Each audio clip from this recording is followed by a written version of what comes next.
Today we're going to consider the Gospel of Mark. If you have your Bibles, turn with me to the 10th chapter of the Gospel of Mark. Mark chapter 10. When I was preparing this message for this morning, I read through all of Mark chapter 10, and I was literally blessed even before I prepared the message. Because Mark chapter 10 is pregnant with true teachings from our Lord. He began by preparing, as Mark recorded it, preparing his readers, first of all, to prepare their own hearts. Mark chapter 10 begins with a teaching about adultery, about our moral life.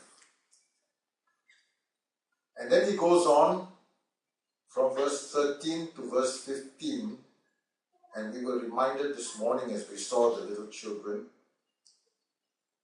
that our faith must be like little children, like those. I wonder whether you were watching the little children. I was in front and I was privileged to have a first class seat, so I saw what Seth was doing. He was running around. I never believed that a child can crawl so fast. He was going on and the poor mother had to literally chase after him. But as I watched him, I was wondering what goes on in some of our minds, If you had a few children crawling around all over. Maybe we don't have that now. Why? Because their parents are very strict. When the children wander off, the parents will chase after them and lift them up and take them away. The same thing happened when Jesus was preaching. One day he was preaching somewhere and little children was crowding around him because parents brought children to Jesus so that he could bless them. And then his disciples were indignant. They told the parents, take the little children away. Don't let them disturb the master. He has better things to do. And then Jesus saw what was happening, and he did not like his followers telling the children not to come to him. So he said to them, let the little children come to me. Don't stop them. I'm reading from the easy to read version. Don't stop them, because God's kingdom belongs to people who are like these little children. What did he mean by that? Those of you who saw Seth crawling around, he was coming up here, and somebody says he's trying to apply to be the next usher, as we were listening. He was climbing up stage, he was sitting down and then looking as though he belonged. Some of us may think, he shouldn't be doing that. But to him, this is no different from his father's house. Because this is also his father's house. Amen. Isn't it right?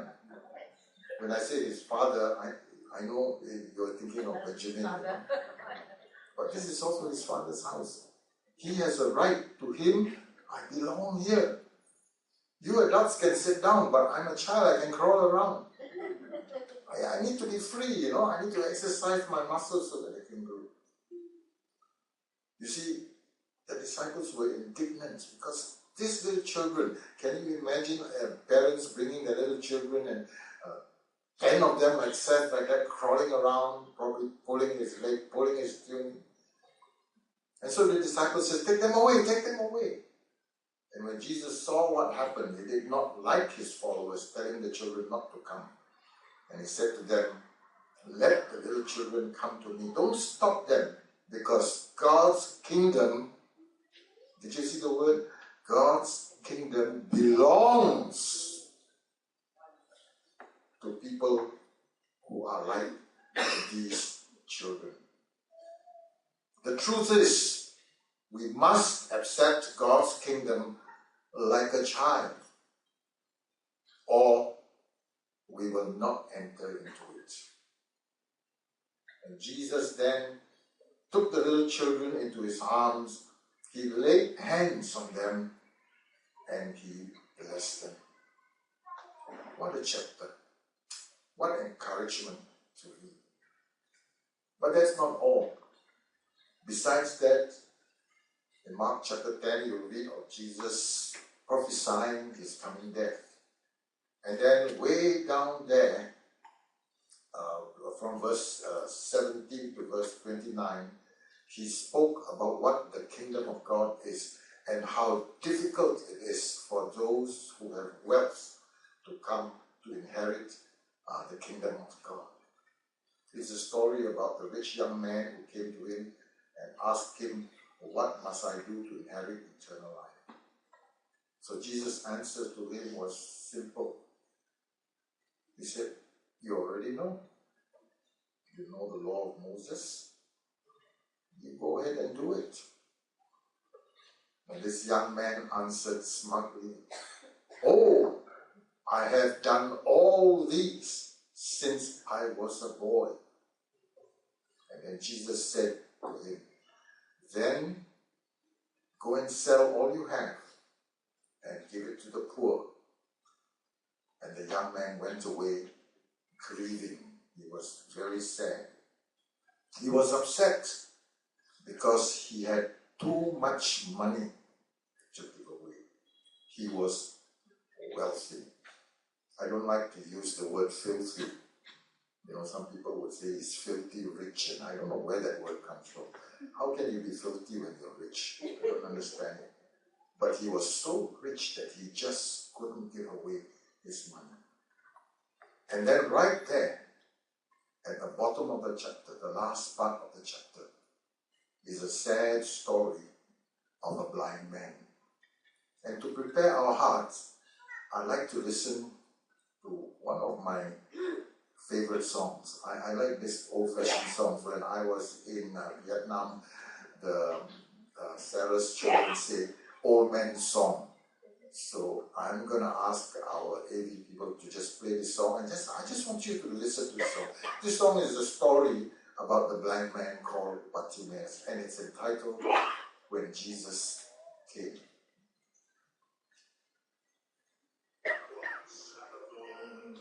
Beside the highway begging, his eyes were blind, the light he could not see. He clutched his rags and shivered in the shadows. Then Jesus came and bade his darkness flee. When Jesus comes, the tempter's power is broken.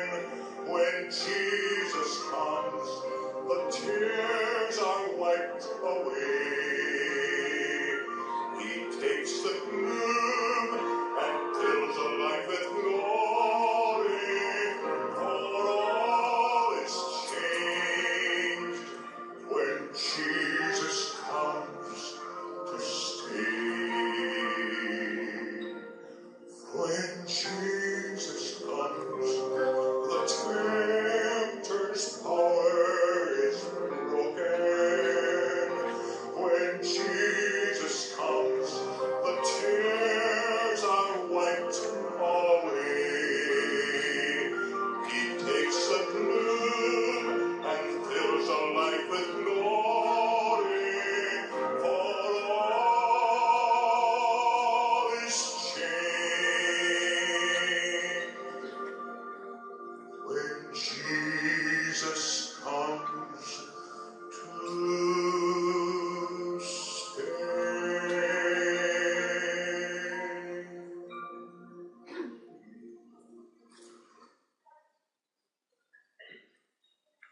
All is changed when Jesus comes our way.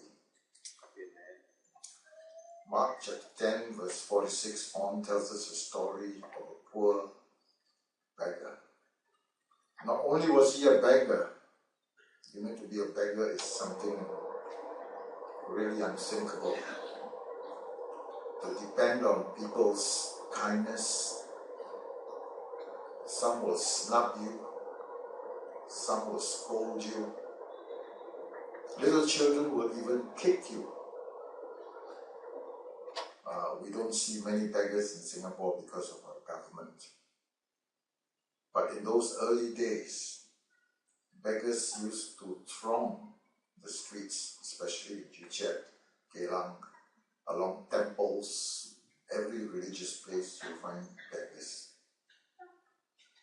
Reaching out their bare hands for alms and hoping that somewhere in your heart you will have the compassion to give a little of what you have.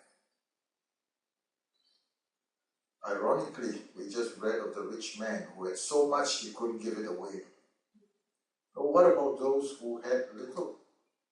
Will you? Today, begging has taken a change, in our country at least. But in some countries like in Cambodia especially, when you go there, beggars are professional. They rent children, little children, carry them along half naked, along the hot streets, and using them to touch our hearts so that we will give a little. Bartimaeus was a beggar. His name was Bartimaeus because Bar is the meaning of Bar is son, so he's the son of Timothy actually, or Timaeus. So Bartimaeus was a beggar, and he sat on the road begging, waiting for people's compassion, in the hope that some will give him a little something. But he was not just an ordinary beggar. He was also blind. He could not see.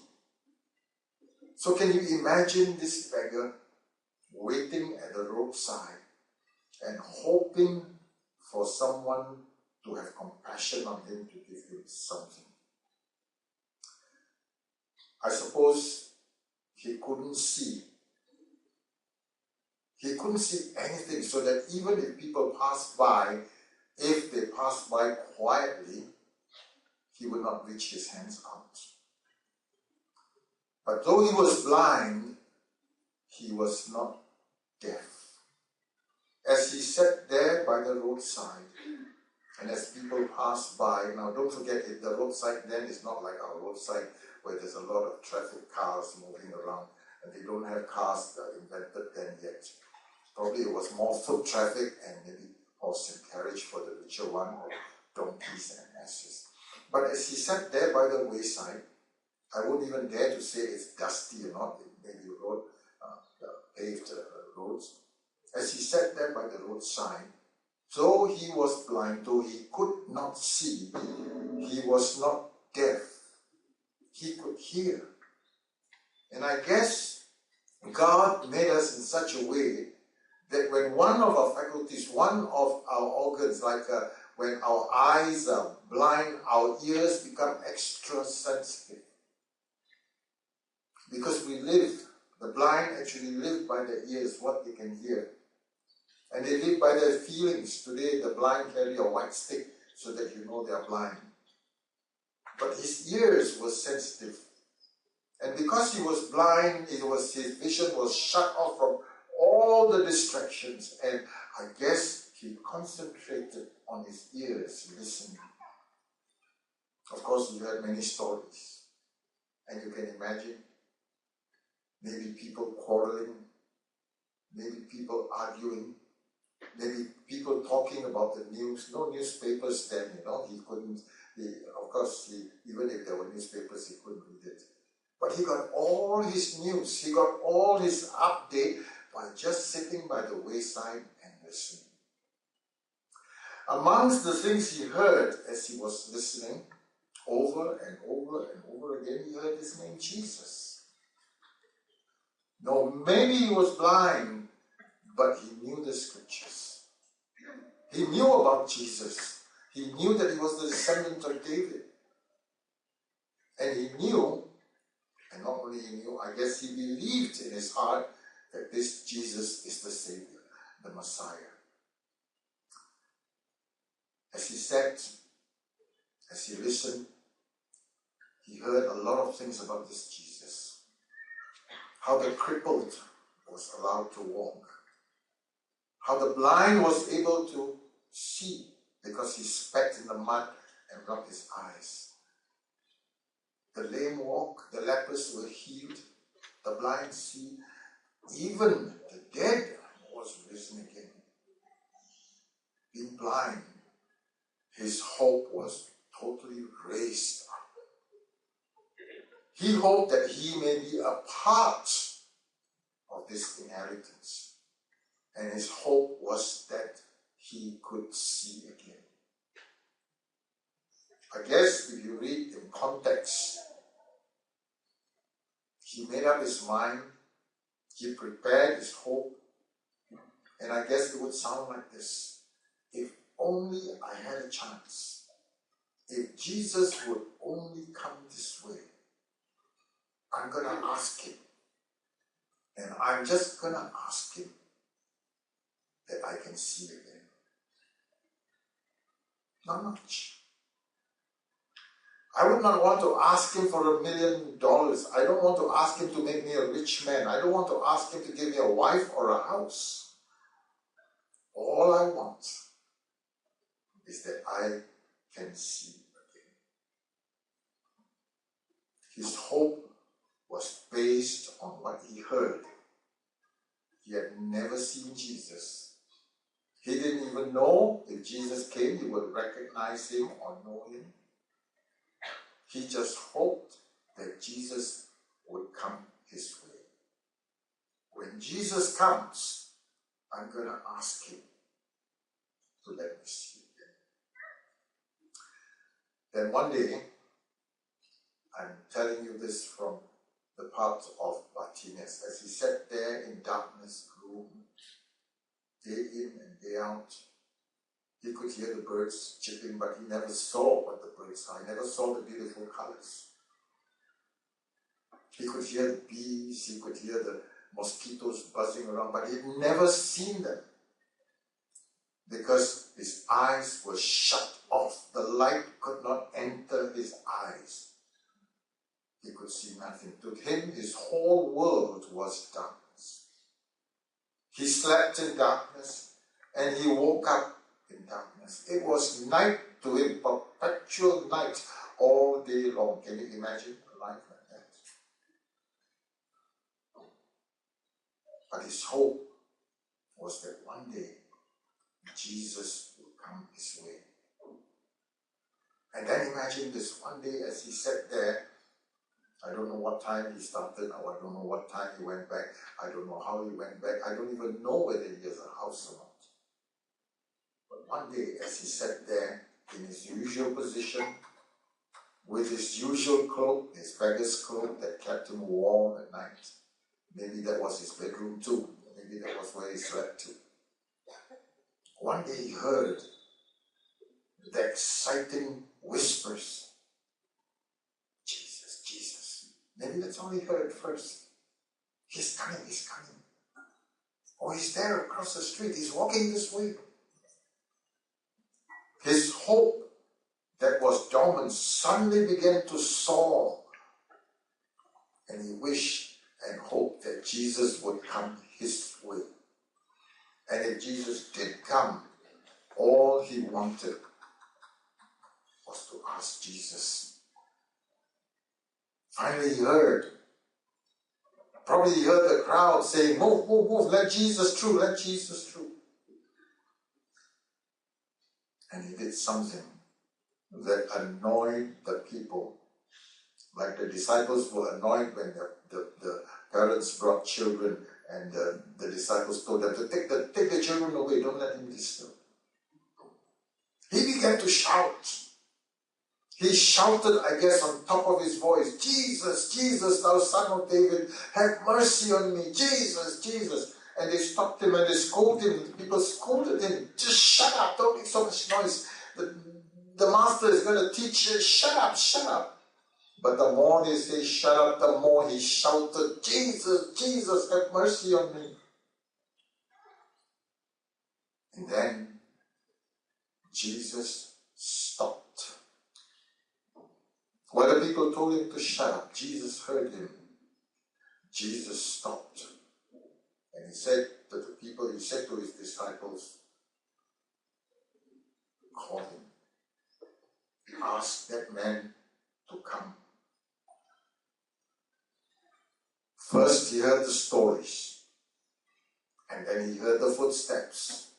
And then he heard the whispers. And then he heard the sound of Jesus coming. And then he heard the voices saying, Jesus is here. He shouted because his life, his whole life depended on that. He shouted as loud as he could, Jesus, Son of David, please help me. And as the people were scolding the blind man and telling him to shut up, he shouted even more, Son of David, help me. And the first miracle happened. Jesus stopped. And Jesus not only stopped, Jesus asked his disciples to call that man who was shouting. They asked him to shut up, but Jesus asked him to come. So the same people who told him to shut up, to keep quiet, now went to him. And you notice the change in their tone of voice. They went to the blind man and told him, cheer up, take courage, be encouraged. He is calling you. Jesus is calling you. He was blind. Probably he has never heard many encouraging words. Maybe that was the first encouraging word he heard. The Master calls thee. Jesus is calling you. Cheer up. Take courage. Be encouraged. And then following that, we saw how he responded. What was his first response when the people said, cheer up, or take courage, be encouraged? The Master is calling you. The first thing he did was he threw off his cloak. Now you may ask, what's that? You know, his beggar's cloak may probably be the only possession he has. It could be his sleeping bag, his blanket, his everything. It shielded him from the sun, from the rain, from the cold. I guess he wrapped himself at the roadside and slept like that. It was his only possession. But when he heard the Master calleth thee, he threw off his cloak, as though to say, I don't need this anymore. The Master has heard, he's calling me. He threw up his cloak, and then he jumped up to his feet. Which direction would he go? He was blind. I guess you don't know. But somehow, he went straight to Jesus. You see, when Jesus calls us, he wants us to come immediately. Not only he wants us to come immediately, he wants us to leave everything that holds us back. Our past life, our past nature, our past person. And he wants us to come without all our past entanglements. Though his cloak was maybe his only valued possession, he threw it up. He left it all.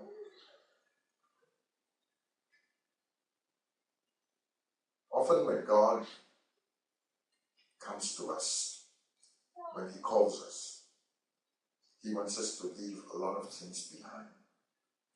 Because sometimes these things that we have accumulated in the past entangles us, it burdens us.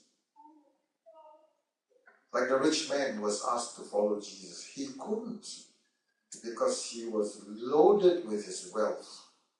And when he was asked to give it up, he couldn't because he had too much of it. When Jesus calls us, we have to leave behind not only our possessions, but our own nature, our bad habits, the way we think. Some may even be asked to leave their parents, their father and mother. You remember the time when Jesus called some of his disciples? They all, or a few of them, had some reason, had some excuse not to go. One even said, my parents are old, I have to look after them. When they die, I will come and follow you. One said, I just bought a cow. I got to look after it. Another said, oh well, I just got married. But when Jesus calls us, like he called the disciples, we have to leave our past and follow him into the future. Soon we will have another opportunity. We may have brought some of the past from 2018 into 2019, just the past new year. To me, it's like another chance, another opportunity to leave behind the past, this Chinese New Year, and to go forward with a brand new year. I look at it as though it's another opportunity. If we have not been able to do that, let's do it. When I believe in Christ, one of my most difficult habits to discard, I'm not aiming this at anyone, okay? So please excuse me when I say this. One of my most difficult habits, and I'm saying this to encourage you, is my smoking habit. It becomes so natural, it becomes a part of me. Especially after a meal, I must have a smoke. If I don't, my hands will tremble and I will do all kinds of things to try and do it. And that habit happens in two different occasions in my life. I mean, in two different times. One is after a meal, and the other one is when I go to the toilet. I don't know why I must smoke in the toilet. And I remember the time when I was working as an accountant in a department store in Robinson Road. I was the accounts manager, I had my office, I had my secretary, I had free flow cigarettes from Teban Guan. Not only cigarettes, cakes and coffee. All I needed to do was to pick up the phone, and then the waiter will come down with a packet of my favorite, I don't think I would tell you the brand. My favorite cigarette and my favorite coffee, and my coffee comes with an ice cream, all free, charged to the office. And you imagine, as the chief accountant, I sat down there, crossed my legs, and after I finished my work, I would light my cigarette. And one day I was enjoying this. Can you imagine the picture? My office was glass door. I was enjoying the smoke. And my secretary was busy doing the accounts, and she does everything, all I need to do is look through and then just sign it, really enjoying life. Suddenly one day I looked up, and lo and behold, a little man, almost half bald, walked in. I recognized him.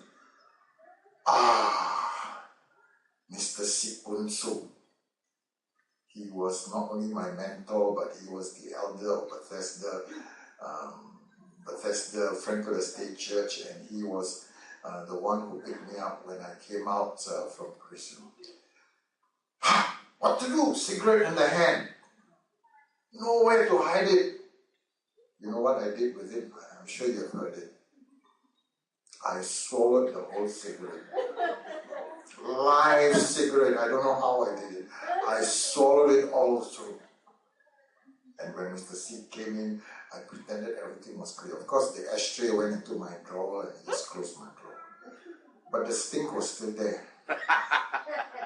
He opened the door, he walked in. Now, smokers, you may hide your cigarette, but you cannot hide the smell. I mean, let me be very honest. For hours, the stink will still come out from the bread. And I hit the ashtray, and when he walked in, the first thing he did was, Neville, do you smoke? No, sir. No, sir. What a lie it was. Yes, I was caught. Not only did I smoke alone, my brother Henry smoked with me. Sorry, Henry. We shared. Every time we bought cigarettes, we shared. And one day, the Lord taught me a lesson. I was teaching Sunday school, in Bethesda. Still smoking, go back home smoking. Never smoke in church, but go back home smoking. One day, the Lord taught me a lesson. One of my Sunday school students came and he had started the smoking habit, and he asked me, he said, Mr. Neville, is it okay for Christians to smoke? My answer was, no. Why, sir? Because our body is the temple of God, and we cannot put smoke into the temple of God. Okay, sir, I will try. After he left, my sister-in-law tapped me on the shoulder. And she's here. I'm not afraid to confess. She called me and said, Gope. She called me fifth uncle, okay? Gope. How come your student asks you, can you smoke? You say cannot smoke. How come you and your brother both smoke? Wow, I don't know where to hide my face. I don't know where to answer. That galvanized me. That moved me. And one day my brother and I, we decided, let's stop. So we took the cigarette and then we crushed it and we threw it into the toilet. That was the final day. But it was difficult. We struggled and we struggled and we struggled. Did I smoke again after that? I guess you could say the answer you already know. On and off. Until one day I was totally able to get rid of it. And what a relief. Little habits that we think is okay, that we think will not bother us, will cling on to us and will stay with us and will hamper our spiritual growth. So if you have these little habits, when you hear the voice of Jesus, don't wait until your counselor or your mentor, like I waited until Mr. C came. Don't wait until Jesus comes your way. If you hear his voice calling you, get rid of it. Like Bartimaeus, he threw off his cloak, threw off that habit. He jumped to his feet. He was blind, but he jumped to his feet. In verse 51, when Bartimaeus heard that Jesus was calling for him, he jumped to his feet and he went. And Jesus asked him this question, verse 51. What do you want me to do for you? You know what a beautiful, wonderful, blessed question it was. The giver of life asking the blind beggar, what do you want me to do for you? His only wish, his only desire was that he could see again.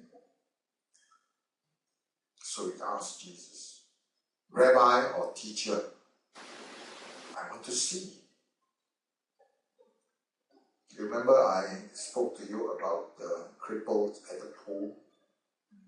Jesus asked him almost the same question. Remember his answer? Jesus asked me, do you want me to heal you? You know what's his answer? Do you want to get healed? His answer was not yes. His answer was an excuse, but there's no one to carry me when the pool is stirred by the angel. He was so used to being carried around, he was so dependent on people, that when he had an opportunity, he was still waiting for people to bring him to the pool. When the source of healing was there, asking him, do you want to be healed? He could have just said yes. He said, but there's nobody to carry me there. But with this blind beggar, it was different. When Jesus asked him, what do you want me to do? What would you have me do in the older version? What will thou have me do? His answer was almost immediate. Rabbi, teacher, I want to see. Rabbi, I want to see.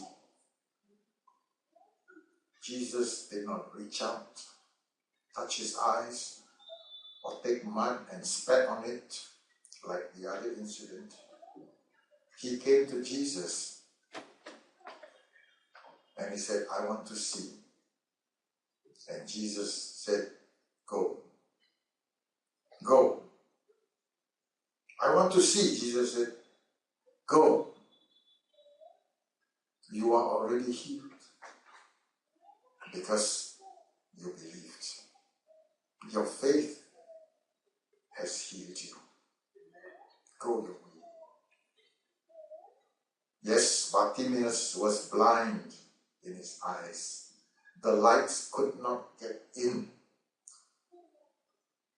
But he was not blind in his heart. His heart could see through the faith he had, and he could hear the voice of Jesus. When Jesus said, go, he got up, opened his eyes. But did he go? No.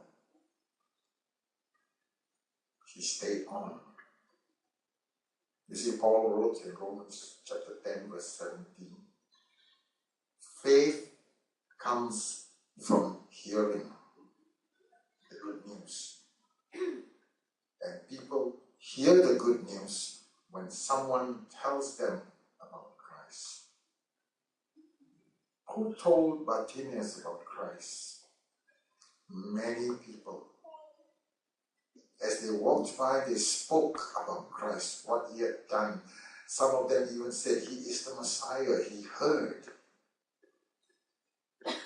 But hearing is of no use unless what you hear goes into your heart and you accept it and you believe it.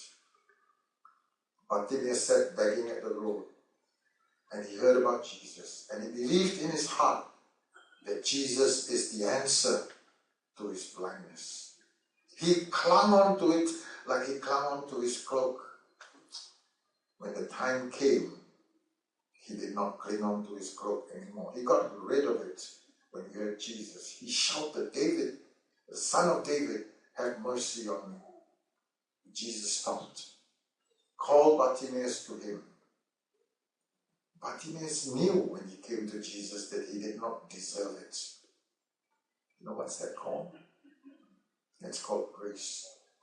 He knew that he had no right to it.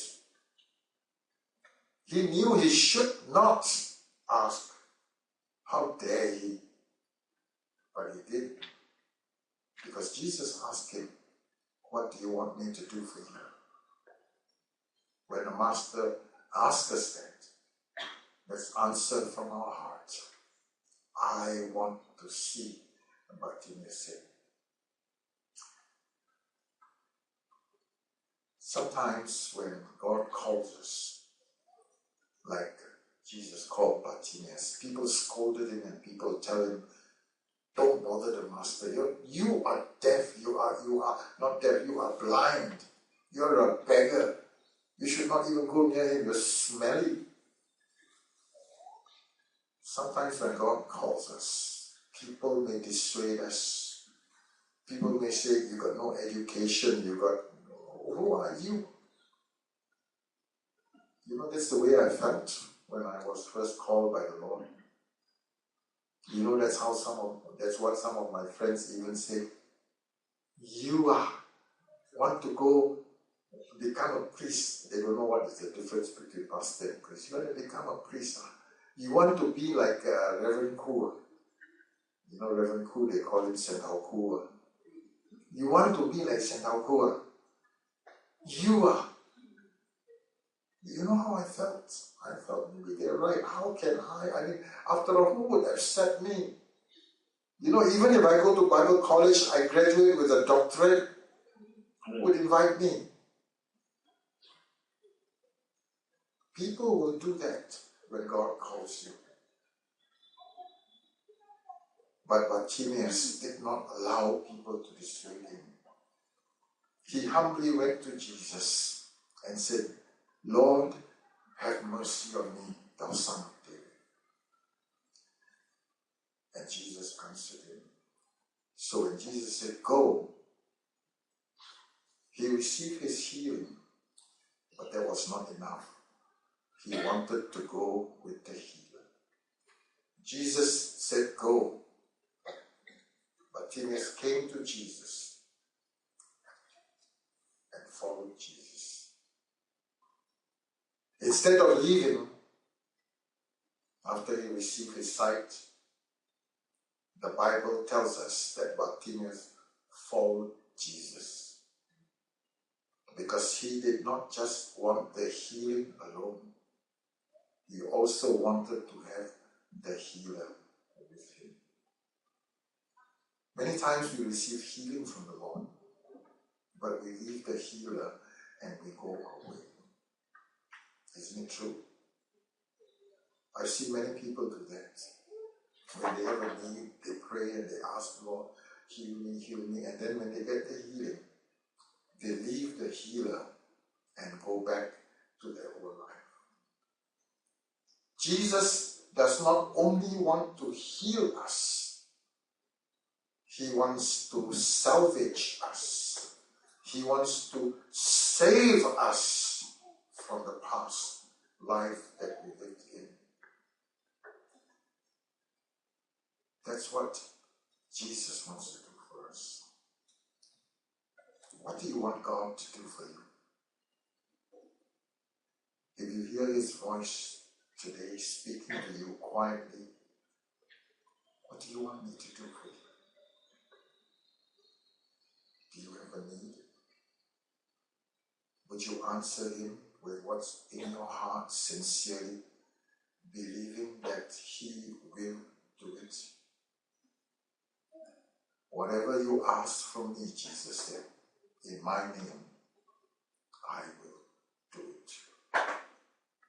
This morning, before we leave this place, what do you want him to do for you? If you hear his voice speaking to you, and he's saying, what would you have me do?